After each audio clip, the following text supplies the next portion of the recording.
Καλησπέρα σας κυρίες και κύριοι, για άλλη μια φορά είμαστε εδώ μέσα από την Πέλα τηλεόραση, εκπομπή Επικαιρότητα. Σήμερα είναι η τελευταία ημέρα, η τελευταία προεκλογική ημέρα, στις 25 Μαΐου, την Κυριακή δηλαδή, έχουμε τον δεύτερο γύρο των αυτοδιοικητικών εκλογών σε δημοτικό και περιφερειακό επίπεδο, αλλά έχουμε και τις ευρωεκλογές. Οι τρεις αυτές μάχες είναι ιδιαίτερες υπό την έννοια ότι ψηφίζουμε πλέον για να εκλέξουμε τους τοπικούς μας άρχοντες για την επόμενη πενταετία. Για πρώτη φορά λοιπόν ισχύει η πενταετής θητεία, οπότε ο πολίτης θα πρέπει να είναι προσεκτικός, να κάνει τις επιλογές του μέσα από την ανάγκη για το κοινωνικό συμφέρον και όχι για τα ιδιωτικά συμφέροντα του καθενός.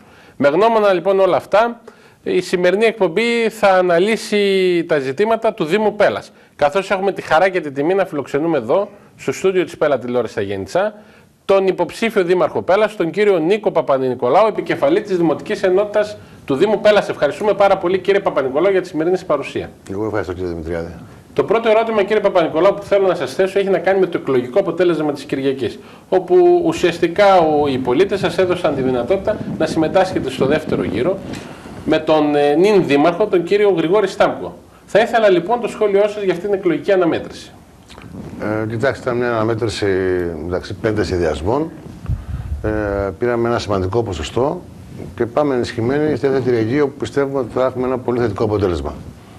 Αυτό που αποτυπώθηκε ήταν ότι πέρα από τους δύο βασικούς συνδυασμούς υπήρχε κυρίως μια αρνητική αποτύπωση απέναντι στη Δημοτική Αρχή. Ένα 62% και πλέον των δημοτών αποδοκίμασε την πολιτική αυτή, την οποία εμείς εδώ και πολύ καιρό προσπαθούμε να εκθέσουμε, να προβάλλουμε και να κάνουμε γνωστή στους δημότες. Αυτή η αποτύπωση λοιπόν για μας εμφανίστηκε και στο αποτέλεσμα αυτό, όπως σας είπαμε, το 62% άρνηση στη Δημοτική Αρχή. Μάλιστα. Με δεδομένο ότι το πιθανότερο είναι η αποχή να είναι μεγαλύτερη στο δεύτερο γύρο, είστε αισιόδοξοι για το τελικό αποτέλεσμα? Κοιτάξτε, η αποχή είναι μια διαδικασία απέναντι στην οποία είμαστε απολύτως αρνητικοί. Είναι μια διαδικασία που σε όλες τις εκλογές, όχι μόνο στις δημοτικές, οι περιφερειακές, οι ευρωεκλογές, οι βουλευτικές εκλογές, δίνει τη δυνατότητα σε κάποιους άλλους να αποφασίζουν για σένα. Αυτό για μας είναι απολύτως αρνητικό. Δεν είναι δείγμα ούτε δημοκρατίας, ούτε αντίληψη των πραγμάτων για τα πράγματα. Είτε είναι τοπικά, είτε είναι πανελληνία. Θα έλεγα ότι στα τοπικά υπάρχει ακόμα μεγαλύτερη ανάγκη να ψηφίζει ο κόσμος, γιατί είναι κάτι που τον αφορά άμεσα. Είναι άλλες εκλογές. Καταλαβαίνω και την αγανάκτηση, και εμείς από το ίδιο είμαστε και αγανακτισμένοι και προβληματισμένοι με όλους όσους κυβέρνησαν, με τα κόμματα, με τις επιλογές τους κτλ. Καταλαβαίνω σε έναν βαθμό τη διαδικασία της αποχής στις βουλευτικές εκλογές, στις πανελληνίες εκλογές, αλλά όχι στις τοπικές εκλογές. Εκεί που αύριο αυτός που δεν θα ψηφίσει σήμερα θα έχει την απέτηση και θα έχει την λογική απέτηση όμως πράγματα της καθημερινότητάς του να τα αντιμετωπίσει μια δημοτική αρχή. Άρα λοιπόν καλούμε όλους τους δημότες να προσέλθουν, να ψηφίσουν, να στηρίξουν και να επιλέξουν ανάμεσα στις δύο παρατάξεις, οι οποίες έχουν δώσει και οι δύο δείγμα γραφής. Τώρα πια έχουμε ένα δείγμα γραφής που είναι σοβαρό, είναι το δικό μας δείγμα γραφής. Την τετραετία που διοικήσαμε το Δήμο Γεννητσών 2007-2010 και ένα δείγμα γραφής της σημερινής Δημοτικής Αρχής, το οποίο είναι πια ξεκάθαρο και έτσι εύγλωτο. Μιλάει από μόνο του, μπορεί να γίνουν οι συγκρίσεις και μπορούμε πια να αποφασίσουμε με βάση τις θητείες μας στους Δήμους που διοικήσαμε. Βεβαίως, θα ήθελα να μου πείτε και για το διακύβευμα των εκλογών που έρχεται. Πλέον ο πολίτης πρέπει να επιλέξει ανάμεσα στις πολιτικές, ανάμεσα στα πρόσωπα, ανάμεσα ακόμα και στους συμβούλους που θα εκλεγούν, αν εκλεγεί δήμαρχος ο Νίκος Παπανικολάου ή δήμαρχος ο Γρηγόρης ο Στάμκος. Και πάνω σε αυτό θα ήθελα να σας ρωτήσω και για τα αποτελέσματα των υποψηφίων δημοτικών συμβούλων, γιατί ακόμη δεν τα έχουμε δει και δεν ξέρουμε ποιοι δημοτικοί σύμβουλοι εκλέγονται ούτε από το δικό συνδυασμό, ούτε από το συνδυασμό του κ. Στάμκου. Για ποιο λόγο θεωρείτε εσείς ότι συμβαίνει αυτό? Θα ξεκινήσω από το τελευταίο. Για πρώτη φορά στα χρονικά του Δήμου Γεννητσών παλιά, όλο το Δήμο της περιοχής, το Δήμο Πέλας, έχουμε μια, όχι κολυσιεργία, μια εσκεμμένη άρνηση, κατά εντολή της Δημοτικής Αρχής, προσπάθεια απόκρυψης αποτελεσμάτων συμβούλων. Εμείς δεν έχουμε καμία τέτοια ούτε δυνατότητα, ούτε πρόθεση παρέμβασης. Είναι ευθύνη πια των δικαστικών αρχών. Έχουμε φτάσει Παρασκευή και δεν υπάρχουν αποτελέσματα συμβούλων επίσημα από τις παρατάξεις. Πάμε στην Κυριακή σε 2 μέρες εκλογές χωρίς να ξέρουμε με αξιοπιστία, με σιγουριά ποιοι εκλέγονται από κάθε συνδυασμό. Είναι μια ευθύνη του Δημάρχου, του κ. Στάμκου, και μια ευθύνη του Πρωτοδικείου. Αυτό δεν έχει γίνει ποτέ στα χρονικά και δεν ξέρω αν υπάρχει και άλλη περίπτωση τέτοια στην Ελλάδα σήμερα που μιλάμε. Να το αναλύσουμε λίγο παραπάνω αυτό. Λέτε ότι είναι ευθύνη του κυρίου Στάμκου. Τι λόγους έχει ο κύριος Στάμκος να μην βγάζει δημοτικούς συμβούλους? Είναι ξεκάθαρο. Οι αντιδράσεις που όλοι ξέρουμε ότι υπάρχουν απέναντι σε προσωπικές στρατηγικές, σε προσωπικές πολιτικές, σε επιλογές στήριξης δημοτικών συμβούλων προσώπων εκ μέρους του. Αλλά η κυριότερη ευθύνη είναι η ευθύνη της δικαστικής αρχής, η οποία θα έπρεπε να έχει βγάλει ήδη τα αποτελέσματα εδώ και μέρες. Θυμάστε παλαιότερα, την Δευτέρα το μεσημέρι είχαμε σχεδόν ολοκληρωμένα αποτελέσματα. Ναι, εμείς στο φύλλο της Τρίτης που εκτυπώναμε πάντα είχαμε τις σταυροδοσίες. Άρα δεν είναι κάτι, ούτε είναι κάτι πρωτοφανές. Δεν έχει συμβεί ποτέ. Βέβαια και αυτό είναι μια πολιτική η οποία ακολουθεί την πολιτική που τόσο καιρό, στο ίδιο μήκος κύματος, ακολουθεί ο κ. Στάμκος και η παράταξή του. Μάλιστα. Αναφορικά με την επιλογή των πολιτών ανάμεσα σε πολιτικές ή σε πρόσωπα ή σε δημοτικά συμβούλια τα οποία θα καλεστούν να διοικήσουν την επόμενη πενταετία. Οι τοπικές εκλογές έχουν πολλές ιδιαιτερότητες. Κυρίως, γι' αυτό και οι τοπικές εκλογές βέβαια, γι' αυτό και δεν έχουν φύγει από την. Και καλά κάνανε εδώ και κάποια χρόνια και από την πολιτικό επηρεασμό. Αν και κάποιοι προσπαθούν ακόμα και σήμερα να επηρεάσουν πολιτικά, κομματικά, όχι πολιτικά, κομματικά το εκλογικό σώμα. Είναι μια διαδικασία στην οποία επισέρχονται πάρα πολλοί παράγοντες. Πολλά χωριά, πολλοί συνδυασμοί, πολλοί δημοτικοί σύμβουλοι υποψήφοι, πολλοί τοπικοί σύμβουλοι υποψήφοι. Σκεφτείτε σε χωριά 300-400 κατοίκων, 12 και 15 και παραπάνω υποψήφοι τοπικοί σύμβουλοι. Οι συγκρούσεις είναι αναπόφευκτες. Πρώτα ξαδέρφια, δεύτερα ξαδέρφια, αδερφό με παιδιά, αδέρφια. Είναι μια διαδικασία πολύ δύσκολη και έτσι μια ιδιαίτερη διαδικασία που δίνει και το χαρακτηριστικό στις δημοτικές εκλογές. Σήμερα όμως, απέναντι στους δύο συνδυασμούς που τελικά πάμε στο δεύτερο γύρο, πρέπει να επιλέξουμε ανάμεσα και σε συνδυασμούς και σε υποψήφιους δημάρχους. Άρα η σύγκριση πια φεύγει από το συγγενικό, φεύγει από την υποχρέωση, φεύγει από την ανάγκη. Πολλές φορές φεύγει και από την πίεση κάποιων και πάει σε ένα πράγμα μόνο. Και θα πρέπει να πάει κατά την άποψή μας.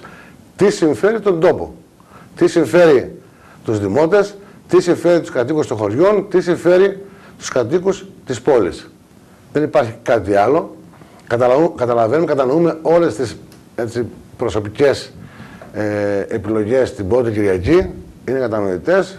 Ζούμε σε μικρά χωριά, ζούμε σε μικρή πόλη, σε μικρή σχετικά πόλη. Υπάρχουν προσωπικές επιλογές, οι οποίες όμως την δεύτερη Κυριακή υποχωρούν και η ουσία που μένει είναι μία. Το συμφέρον της πόλης, το συμφέρον των χωριών, η ανάπτυξη της περιοχής, η μείωση της ανεργίας, ζητήματα σημαντικά. Αυτά πρέπει να έχουν ως επίκεντρο οι δημότες και με αυτό το κριτήριο τη δεύτερη Κυριακή πρέπει να ψηφίσουν. Μάλιστα. Θα τα πάρουμε όλα με τη σειρά. Θα συζητήσουμε και για τα χωριά, θα συζητήσουμε για την πόλη των Γεννητσών και για την διαχείριση της προηγούμενης δημοτικής αρχής και θα κάνετε εσείς τις αυτονόητες συγκρίσεις μεταξύ της δικής σας θητείας. Αυτό που θα ήθελα να ρωτήσω είναι για ποιο λόγο είναι κακός ο σημερινός δήμαρχος Γρηγόρης Στάμκος και δεν πρέπει να ψηφιστεί κατά την άποψή σας.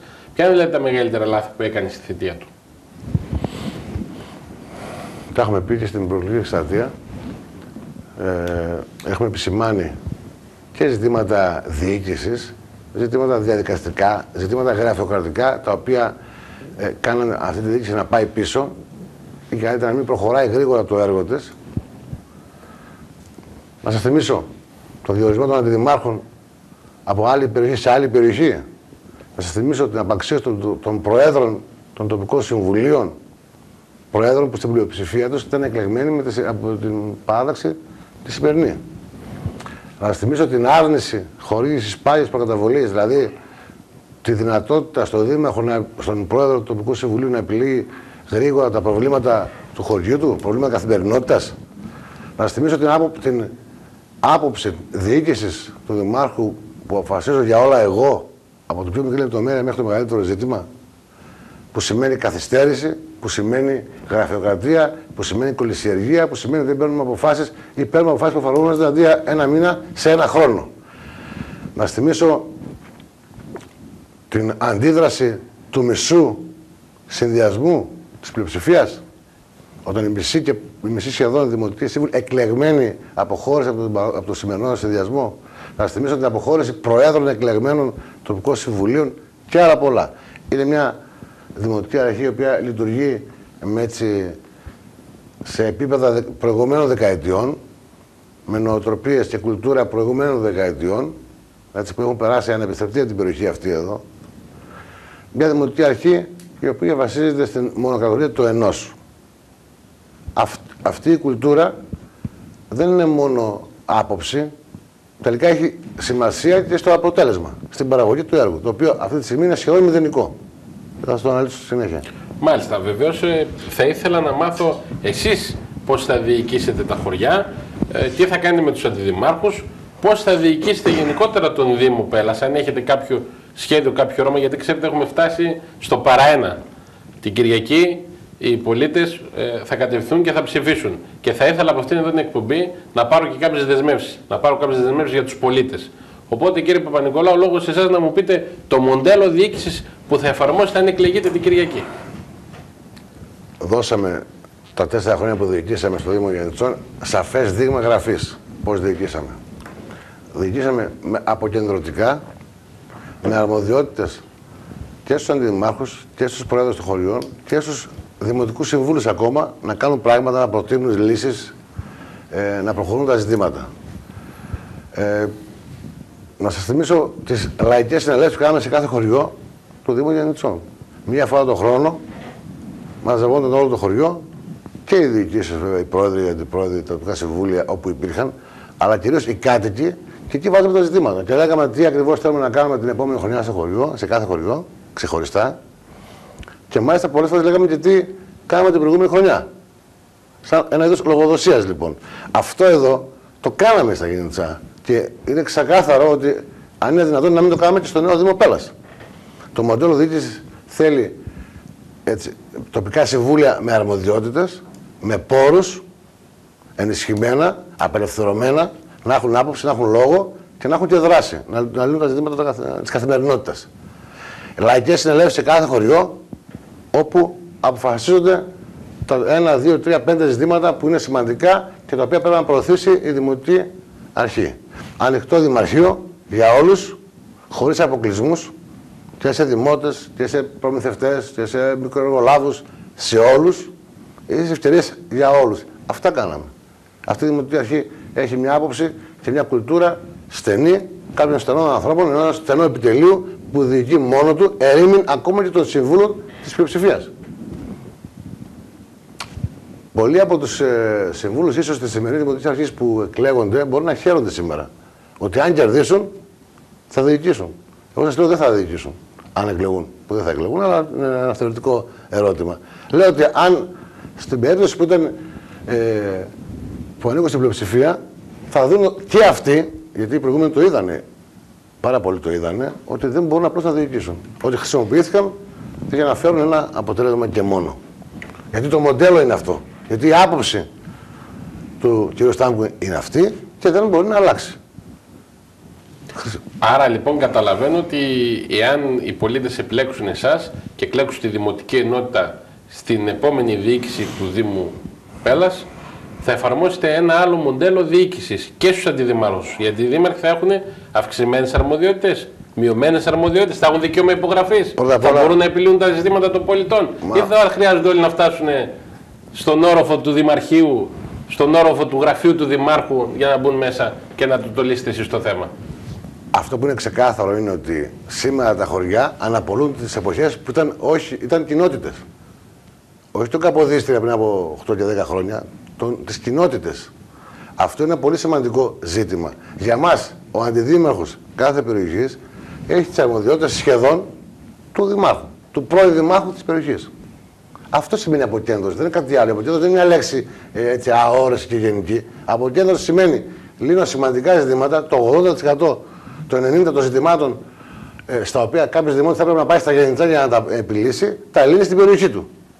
Εκεί που μένει, εκεί που κατοικεί. Αλλιώς ο Καλλικράτης έχει αποτύχει. Όλα αυτά γίνονται υποτίθεται για να προχωρήσει πιο γρήγορα και έργα μεγαλύτερα στην περιοχή, αλλά κυρίως η καθημερινότητα των κατοίκων. Αν λοιπόν ο κάτοικος του Σταυροδρομίου πρέπει να πάει στα Γεννητσά για να λύσει το ζήτημά του ή από τα άστρα στα Γεννητσά, τότε ποια είναι η αποκέντρωση? Τι πετύχαμε στον τομέα αυτό? Τίποτα.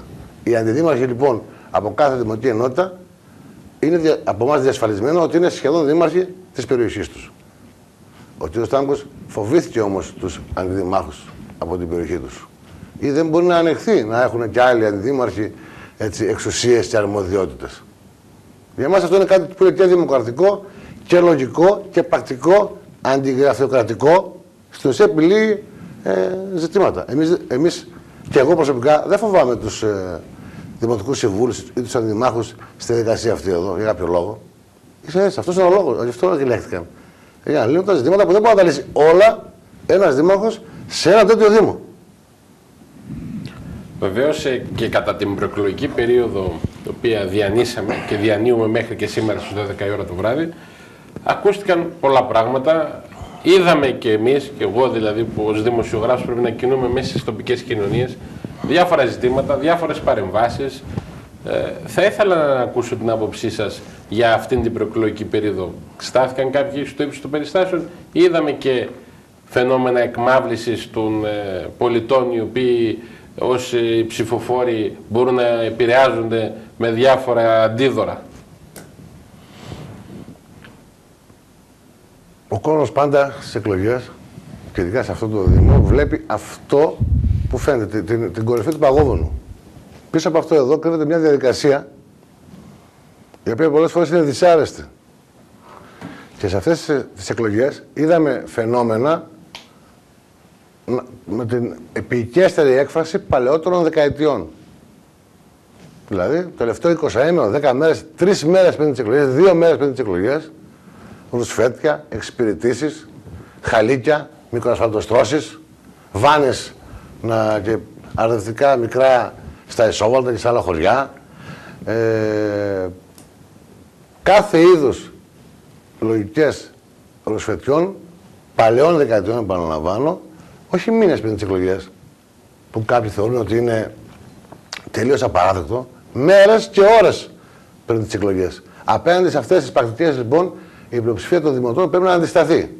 Αυτοί που αντιλαμβάνονται ότι δεν μπορεί να θεωρείται σοβαρή μια δημοτική αρχή, η οποία μια εβδομάδα πριν τις εκλογές κάνει εξυπηρετήσεις ρουσφετάκια στους δημότες, ότι είναι μια σοβαρή και αξιόπιστη δημοτική αρχή, η οποία μπορεί να διαχειριστεί ζητήματα τα μεγάλα, ζητήματα που αφορούν τους δημότες, τα παιδιά μας, την υγεία, την ανάπτυξη, την αγροτική παραγωγή τα επόμενα 5 χρόνια. Αυτό βάζουμε σαν κυρίαρχο πια, γιατί το είδαμε το τελευταίο διάστημα. Ούτε καν και ήδη περιμέναμε τέτοιες λογικές, και όμως εφαρμόστηκαν. Παλεύουμε απέναντι σε πρακτικές δεκαετίας του 80, παλεύουμε απέναντι σε συμπεριφορές δεκαετίας του 70, και νομίζω η μεγάλη πλειοψηφία που αντιδρά και δεν ανέχεται τέτοιες λογικές το 2014 θα καταψηφίσει τη σημερινή δημοτική αρχή. Θα έλεγα, θα υπερψηφίσει εμάς τη δημοτική ενότητα. Βεβαίως, για να σε υπερψηφίσει θα πρέπει να ξέρει και ότι αν εκλέξει Παπα-Νικολάου, ποιοι άλλοι θα κυβερνήσουν. Γιατί ακούγονται πάρα πολλά θέματα για διάφορες θέσεις γενικού γραμματέους, συμπαραστάτη του Δημότη, και οφείλω να το πω ότι δεν ακούγονται και από τη δικιά σας τη μεριά. Ακούγονται από άλλες μεριές ότι θα πάρει ο ένας στη θέση, θα πάρει ο άλλος στη θέση, θα πάρει ο τρίτος στη θέση.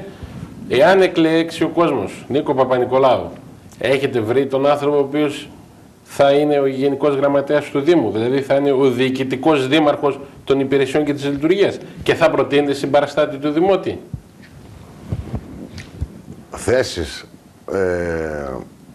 και σε τόσο σοβαρές θέσεις, θα έλεγα μάλιστα, όπως είναι ο γενικός γραμματέας, ο συμπαραστάτης του Δημότη και άλλες θέσεις, η δική μας δημοτική αρχή και εγώ προσωπικά δεν έχουμε ποτέ. Δεν τα έχουμε τάξει ποτέ. Αυτό θα κάνει μόνο η σημερινή δημοτική αρχή. όχι μόνο θέσεις Πιστεύω ότι έχουν τάξει πιστεύω και χιλιάδες θέσεις εργασίας. Απέναντι σε έναν κόσμο που μαστίζεται από την ανεργία, που έχει προσωπικά, οικογενειακά, καθημερινά προβλήματα, τάζουν χιλιάδες θέσεις εργασίας. Το είχαν κάνει και το 2010. Και δεν ξέρω αν πετυχαίνει σε έναν βαθμό. Απλώς εγώ καλώ τους δημότες να αντιληφθούν το μέγεθος του ψέματος, το μέγεθος της παραπλάνησης, το μέγεθος του απαραδέκτου. Δηλαδή, ξέρουμε τι συμβαίνει σε όλη την Ελλάδα, ξέρουμε τι συμβαίνει στο Δήμο, ξέρουμε τα προβλήματα που υπάρχουν, που έχουν οι δημότες και ξέρουμε ότι δεν μπορούν να προσλάβουν αυτή τη στιγμή τουλάχιστον ανεξέλεγκτα και χωρίς επιλογή συγκεκριμένη εργαζόμενους. Το να υπόσχει σε θέσεις εργασίας σε εκατοντάδες χιλιάδες των δημοτών από μόνο του είναι, θα έλεγα, από φεδρό έως επικίνδυνο. Ανάλογα πώς το αντιλαμβάνεται ο καθένας. Στην αρχή ξεκινάει ως φεδρότητα και ξεκινάει βέβαια να γίνεται μια διαδικασία που την ακούσεις φαίνεται απίστευτη. Σήμερα συζητάμε και να απόσχονται δουλειές σε κόσμο. Την ίδια θέση σε 10 άτομα. Την άλλη θέση σε 15 άτομα. Και καμιά φορά τα άτομα αυτά γνωρίζονται μεταξύ τους. Και μιλάνε και εσένα και μεταξύ αυτό και μιλάνε αυτό. Δηλαδή έχουμε τέτοια φαινόμενα που στην αρχή γελούσαμε και μετά λέμε ότι αν είναι δυνατόν να γίνεται αυτό σήμερα. Δεν έχουμε τάξει καμία θέση και ιδιαίτερα θα έλεγα σε θέσεις σημαντικές όπως είναι αυτές τις θέσεις που αναφέρατε. Το έχει κάνει ο κ. Στάμκος βέβαια με συγκεκριμένα πρόσωπα, τα οποία βέβαια τον υπερασπίζονται λυσαλέα το τελευταίο διάστημα. Μάλιστα. Βεβαίως αυτό που προτάσει η σημερινή Δημοτική Αρχή και νομίζω ότι σε κάποιο βαθμό ίσως και να το πέρασε και λόγω του αποτελέσματος, έτσι ερμηνεύουμε λοιπόν την εκλογική αναμέτρηση, ήταν το περιβόητο νοικοκύρεμα του Δήμου. Πες, κάτι μένει. Εσείς βέβαια, επειδή ήσασταν μέσα, παραδώσατε ταμείο, έστω του ενός Δήμου από τους 5, αλλά του μεγαλύτερου Δήμου, και είσαστε και μέχρι και σήμερα επικεφαλής της αξιωματικής αντιπολίτευσης του Δήμου Πέλλας, γνωρίζετε από πρώτο χέρι ποια είναι η κατάσταση και τι έγινε. Για άλλη μια φορά λοιπόν σας καλώ να μου πείτε ποια είναι η οικονομική κατάσταση του Δήμου και αν έχει γίνει το περιβόητο νοικοκύρεμα που επικαλείται και έχει περάσει σε κάποιο βαθμό ο κύριος Στάμκος. Αυτό που είναι βέβαια μια μέθοδος τρομερή. Κάποιος το ανακάλυψε πριν πολλά χρόνια και τελικά έχει πάντα έτσι, ένα μικρό ή μεγάλο αποτέλεσμα. Εγώ θεωρώ ότι στη συγκεκριμένη περίπτωση μικρό αποτέλεσμα. Θα έλεγα ότι δυστυχώς στις μέρες μας υπάρχουν δημότες που αν τους θες κάθε μέρα ότι ο πύργος στον Άγιο Γιώργη, το ρολόι, το έχει χτίσει ο κύριος Στάμκος, ίσως κάποιοι τελικά το πιστέψουν. Δηλαδή αν το λες κάθε μέρα, παντού, σε ομιλίες, σε τηλεόραση, σε συνεντεύξεις, στον δρόμο, ότι ο πύργος έγινε από τον κύριο Στάμκο, το ρολόι δηλαδή, μπορεί να βρεθούν και 10, 20, 30 που να πούνε ναι, έγινε τώρα, πρώτα το είχαμε σκεφτεί, δεν το είχαμε παρατηρήσει, έγινε την τελευταία τετραετία. Με αυτή την έννοια, το πες μπορεί να σημαίνει και ότι μένει κάτι. Αλλά εμείς αντιδράσαμε απέναντι έτσι, στο ένα ζήτημα που ανέφερε η Δημοτική Αρχή, ότι ήταν θετικό. Το λέμε το εξής. 4 χρόνια δεν κουνήθηκε φύλλο. Ούτε στην πόλη, ούτε στα χωριά. 4 χρόνια είχαμε αυτές τις συμπεριφορές. 4 χρόνια, το τελευταίο διάστημα, ακούμε για έργα που θα γίνουν την επόμενη πενταετία, θα ενταχθούν και θα γίνουν την επόμενη πενταετία και κάποιοι μπορούν να το πιστεύουν. Και εμείς λέμε, κρίνουμε μια Δημοτική Αρχή. Εγώ κρίθηκα στα 4 χρόνια που διοικήσαμε το Δήμο. Όχι για αυτά που θα έκανα, για αυτά που έκανα 4 χρόνια. Και μάλιστα κατηγορήθηκα. Εγώ είχα το θλιβερό προνόμιο να μου κάνει κριτική ο κ. Στάμπος τότε για τα έργα που έκανα. Ήταν τόσα πολλά και μου έκανε για όλα κριτική. Και εμείς είχαμε σήμερα κριτική απέναντι σε τι. Σε ανυπαρξία έργου, και ήδη το δέχονται εμέσως, γιατί δεν υπάρχει κανένα που κάναμε αυτό εδώ που είναι δικό μας, και πήγαμε ένα. Ναι, δεν κάναμε τίποτα, αλλά νοικοκυρέψαμε το Δήμο. Αυτό είναι κάτι καινούριο. Πρώτη φορά εμφανίζεται σαν άποψη πολιτική σε ένα Δήμο ότι νοικοκυρέψε το Δήμο. Δεν κάνω τίποτα, θα νοικοκυρέψω το Δήμο. Στο τέλος μπορώ να έχω και πλεόνασμα. Και αυτό. Και βέβαια τα χωριά έχουν μείνει δεκαετίες πίσω. Η καθημερινότητα το ίδιο. Η καθαριότητα το ίδιο. Τα μεγάλα ζητήματα το ίδιο πίσω. Το Καψάλι το ίδιο πίσω. Το πάρκο του Αγίου Γεωργίου το ίδιο πίσω. Όλα έχουν μείνει πίσω. Τίποτα καινούριο δεν έχει γίνει, αλλά νοικοκυρέψαμε τα οικονομικά του Δήμου. Το έχουν περάσει κάποιους ψηφοφόρους που είναι παπαγαλάκια αυτής της διαδικασίας, που δεν ξέρουν καν τι σημαίνει αυτό και απλώς το λένε. Το λένε ένα στον άλλον. Νοικοκυρέψαν τα οικονομικά του Δήμου. Τα οικονομικά του Δήμου τα νοικοκυρέψαν. Λέω το εξής. Ακόμα και αυτό είναι ψέμα. Δεν είναι μύθος πια, γιατί στην αρχή το χαρακτηρίζει ως μύθο. Είναι ψέμα. Νοικοκυρεύω τα οικονομικά σημαίνει με προσωπικές μου ενέργειες μειώνω τα έξοδα, αυξάνω τα έσοδα, βρίσκω διαδικασίες και μειώνω τα οικονομικά. Δεν σημαίνει παίρνω χρήματα εφάπαξ από το κράτος για να πληρώσω υποχρεώσεις. Δεν σημαίνει ότι χρωστάω 12 εκατομμύρια συνολικά από όλους τους Δήμους, κυρίως από τους γύρω Δήμους, και από τα 12 πληρώνω τα 10% και νοικοκυρεύω τα οικονομικά του Δήμου. Είναι μια διαδικασία πλαστή, ψευδής, ένας μύθος, στον οποίο διαφωνούμε απόλυτα. Αυτό έγινε και είναι σε όλους τους Δήμους, σε όλη την Ελλάδα, μετά από επιταγές, μετά από άποψη, θα έλεγα και της Τρόικας και του Υπουργείου Εσωτερικών, ότι πρέπει οι παλιές οφειλές να πληρωθούν και πληρώθηκαν από το Υπουργείο Εσωτερικών με μια έκτακτη επιχορήγηση, ανάλογα με το ποσοστό των υποχρεώσεων όλων των Δήμων. Και μάλιστα το Υπουργείο Εσωτερικών παρακολούθησε τη διαδικασία, γιατί δεν έχει και εμπιστοσύνη σε όλους σχεδόν πώς θα πληρωθούν. Πληρώθηκαν παλιές υποχρεώσεις υποχρεωτικά και υπό το άγνωστο βλέμμα του Υπουργείου Εσωτερικών. Άρα λοιπόν δεν νοικοκυρέψαν τα οικονομικά, πλήρωσε το κράτος, η πολιτεία, κάποιες υποχρεώσεις των παλαιών Δήμων. Αυτό λοιπόν που έγινε ακριβώς έτσι, και ούτε ο κ. Στάμος που μπορεί να το αμφισβητήσει στην ουσία το τι είναι αυτό το πράγμα, δεν είναι κάτι άλλο, το παρουσιάζουν σαν επίτευγμα ή σαν κάτι σημαντικό, είναι το μόνο που λένε απέναντι σε δημότες που δεν έχουν άποψη ή σε δημότες που είναι εκεί από την αρχή και πρέπει να υπερασπιστούν το 0. Όσοι το λένε αυτό, υπερασπίζονται το 0. Μια ανύπαρκτη δημοτική αρχή βάζει ένα τέτοιο επιχείρημα και κάποιοι δημότες το υπερασπίζονται. Αυτοί έχουν λοιπόν και την ευθύνη για την κατάντια και της πόλης, την υποχώρηση της πόλης και των χωριών την τελευταία τετραετία. Άλλο ένα ζήτημα το οποίο δεν το είχαμε ανοίξει καθόλου και δεν το είχατε ανοίξει και εσείς οι υποψήφοι, οι δήμαρχοι, κατά την προεκλογική περίοδο.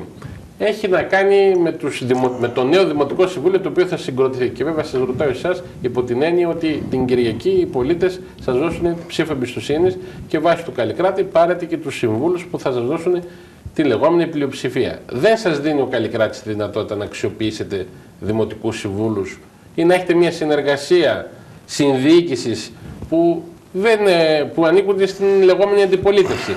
Αυτό το βλέπετε σωστό, μπορεί να αλλάξει?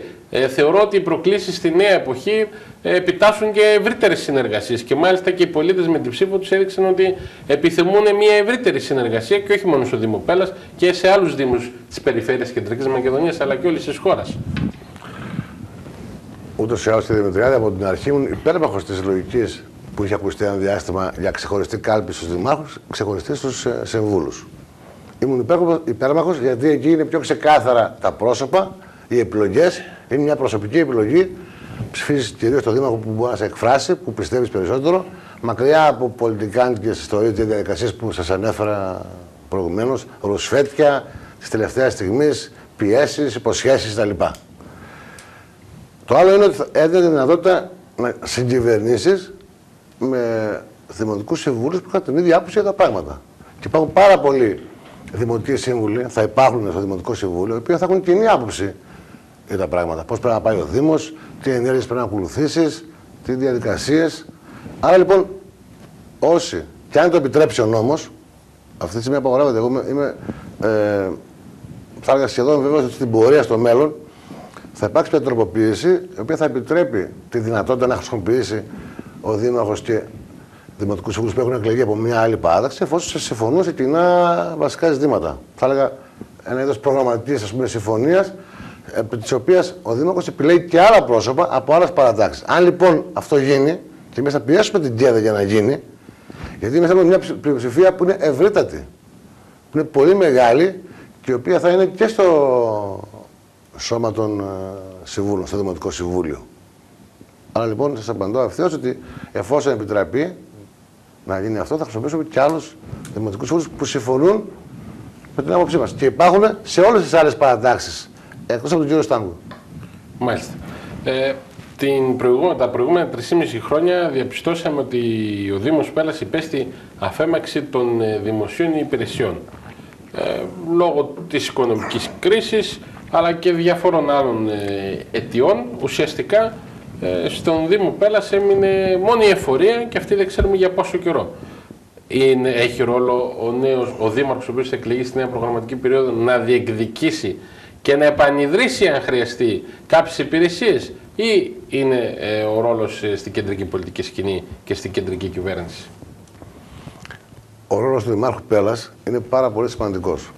Ξεφεύγει από τα όρια των δημάρχων που είχαμε γνωρίσει τα προηγούμενα χρόνια, τις προηγούμενες τετραετίες.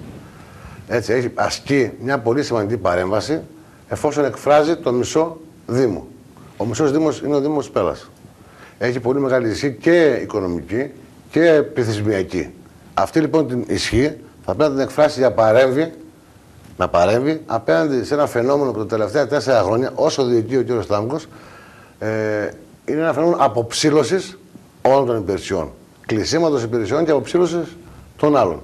Αν ήταν αντίστοιχο και ήμουν εγώ στη θέση του Δημάρχου και ο κ. Στάμκος στην αντιπολίτευση, τώρα θα είχαμε κραυγές. Θα είχαμε έτσι και μια επιθετική άποψη, γιατί δεν είχε γίνει από τη δική μας Δημοτική Αρχή. Ο κ. Στάμκος έχει έμεση ευθύνη απέναντι σε ζητήματα τα οποία τα 4 αυτά χρόνια που αφορούν την αποψήλωση των υπηρεσιών είχε μηδενική ή ασθενική παρέμβαση. Πρέπει να αντιληφθούμε ότι ο ρόλος πια των δημάρχων στο νέο περιβάλλον δεν είναι μόνο ο γνωστός ρόλος όπως το γνωρίζαμε τα τελευταία χρόνια. Αλλάζει και πρέπει να έχει άποψη και για το τι συμβαίνει στην πόλη σε ζητήματα που δεν αφορούν άμεσα το Δήμο, δεν αφορούν μάλλον τυπικά ή νομικά το Δήμο, αλλά αφορούν τους δημότες. Ό,τι λοιπόν αφορά τους δημότες, αφορά και τον Δήμαρχο. Αφορά τη Δημοτική Αρχή. Μάλιστα. Κύριε Παπα-Νικολάου, νομίζω ότι ολοκληρώσαμε τις ερωτήσεις, τουλάχιστον εγώ τις ολοκλήρωσα. Πήρα τις δεσμεύσεις που ήθελα προς τους πολίτες. Θα σας δώσω τώρα το λόγο να στείλετε το δικό σας μήνυμα εν ώψη των εκλογών του δευτέρου γύρου. Νομίζω ότι είναι ιδιαίτερα κρίσιμες οι εκλογές και να σας ευχηθώ και καλή προσωπική επιτυχία. Λοιπόν, σας δίνω λοιπόν το λόγο να απευθυνθείτε στους πολίτες, να στείλετε το δικό σας μήνυμα, το οποίο θέλετε να φτάσει στην τοπική μας κοινωνία μέσω της Πέλλα τηλεόρασης. Την Κυριακή συγκρούνται 2 κόσμοι, 2 πολιτικές, 2 απόψεις για την αυτοδιοίκηση, συμπεριφορές, άνθρωποι, προγράμματα. Την πρώτη Κυριακή έγινε μια καταγραφή με βάση ζητήματα που αφορούν πιο προσωπικά θέματα, συγγένειες, υποχρεώσεις κτλ. Τη δεύτερη Κυριακή οι πολίτες είναι υποχρεωμένοι και θέλουμε και αισθανόμαστε την ανάγκη να τους καλέσουμε να ψηφίσουν με βάση την άποψη που έχουν για τα πράγματα. Με βάση το τι πρέπει να γίνει στο Δήμο Πέλλας τα επόμενα χρόνια, με βάση τις ανάγκες στα χωριά τους και στην πόλη. Με βάση και τη λογική και την καρδιά τους. Αυτό που ζητάμε είναι να εμπιστευτούν την τύχη του Δήμου Πέλλας τα επόμενα 5 πολύ σημαντικά χρόνια σε μια Δημοτική Αρχή που έχει και εμπειρία και άποψη και θέληση και κυρίως ανθρώπους στο συνδυασμό της να χειριστεί έτσι, με σοβαρότητα, υπευθυνότητα και διαφάνεια τα ζητήματα του τόπου μας. Σας ευχαριστούμε πάρα πολύ και καλή επιτυχία. Ευχαριστώ πολύ κύριε Δημητριάδη. Αυτός λοιπόν ήταν ο Νίκος ο Παπα-Νικολάου, υποψήφιος δήμαρχος του Δήμου Πέλλας με την Δημοτική Ενότητα. Ο σκοπός και ο ρόλος του δημοσιογράφου είναι να αναδεικνύει τις θέσεις, τις απόψεις των υποψηφίων, από όπου και αν προέρχονται, ώστε οι πολίτες να την αξιολογούν και να παίρνουν τη τελική τους απόφαση με γνώμονα φυσικά το δημόσιο συμφέρον και όχι τα ιδιωτικά συμφέροντα του καθενός. Κρίσιμες οι επόμενες εκλογές, ακολουθούν και άλλες εκπομπές. Σήμερα τελευταία προεκλογική μέρα από την Πέλλα τηλεόραση και με τον έχοντα τη τιμή να σας ομιλεί, αλλά και με τον συνάδελφο τον Παύλο τον Παπαδόπουλο, με υποψηφίους αυτοδιοικητικούς αλλά και με υποψηφίους ευρωβουλευτές. Μείνετε συντονισμένοι σήμερα μέχρι αργά το βράδυ στην Πέλλα τηλεόραση. Ακολουθούν λοιπόν και άλλες εκπομπές μέσα από την αγαπημένη σας συχνότητα. Ώστε την επόμενη εκπομπή να περνάτε καλά, τα ξαναλέμε.